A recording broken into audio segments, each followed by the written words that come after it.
बातम्या या बुलेटिनमध्ये आपण सुरुवात करूया आता क्षणाच्या ब्रेकिंग न्यूजने। महाराष्ट्रात 15 ऑक्टोबरपासून ऊसाचा गाळप हंगाम सुरू होतोय। महाराष्ट्रातील 180 साखर कारखान्यांची धुराडी आता 15 तारखेला पेटणार आहे आणि या 180 पैकी 22 कारखाने कोल्हापूर जिल्ह्यामधले आहेत। पाऊस लांबल्याचा फटका ऊस उत्पादकांना बसणार आहे। पुण्यात आमचे प्रतिनिधी संदीप राजगोळकर आपल्या बरोबर आहेत। संदीप, योग्य वेळी हा गाळप हंगाम सुरू होतोय की काय उशीर झाला, नेमकं काय? खरं तर योग्य वेळच म्हणता येईल विशाल, कारण गेल्या वर्षी आपल्याला माहित आहे की महापूर आला होता, मोठा पाऊस होता आणि विधानसभा निवडणुकांची सगळी धांदल सुरू होती, त्यामुळे गेल्या वर्षीचा गाळप हंगाम हा लांबला होता।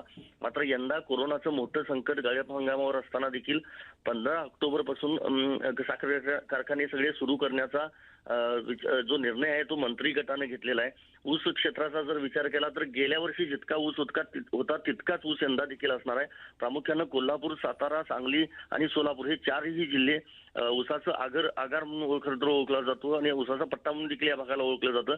मात्र आता जो सध्या पाऊस सुरू आहे, म्हणजे गेल्या 8 दिवसांमध्ये पाऊस पडलेला आहे किंवा सप्टेंबर अखेरपर्यंत मान्सून अजून राहील महाराष्ट्रामध्ये असा अंदाज वर्तवण्यात आला आहे। त्यामुळे हा अवकाळी पाऊस आता जो शेवटी आता पडणारा जो पाऊस आहे त्याचा मोठा फटका ऊसाला खरं तर बसू शकतो असं म्हणता येईल। पण दुसरीकडे ऊसतोड कामगार आणि वाहतूक संघटनेनं 1 तारखेपासून संप देखील पुकारलेला आहे। दुसरीकडे आता जे कारखाने 15 ऑक्टोबर पासून चालू करण्याचा निर्णय घेतला आहे त्या कारखान्यांना देखील अनेक नियमावली पाळावी लागणार आहे, कारण मोठ्या हजारोंच्या संख्येनं विशाल 3 शिफ्टमध्ये साखर कारखान्यांचं काम चालत असतं आणि कोरोनाच्या काळामध्ये सॅनिटायझर असेल, मास्क वापरणं असेल, ह्या सगळ्या अटी पाळून साखर कारखान्यांना यंदाचा गाळप हंगाम सुरू करावा लागणार आहे। मात्र दरवर्षीपेक्षा यंदाचा गाळप हंगाम हा निश्चितच वेगळा असणार आहे असं म्हणता येईल विशाल। धन्यवाद संदीप या सगळ्या माहितीबद्दल। यंदा योग्य वेळी गाळप हंगाम हा सुरू होतोय।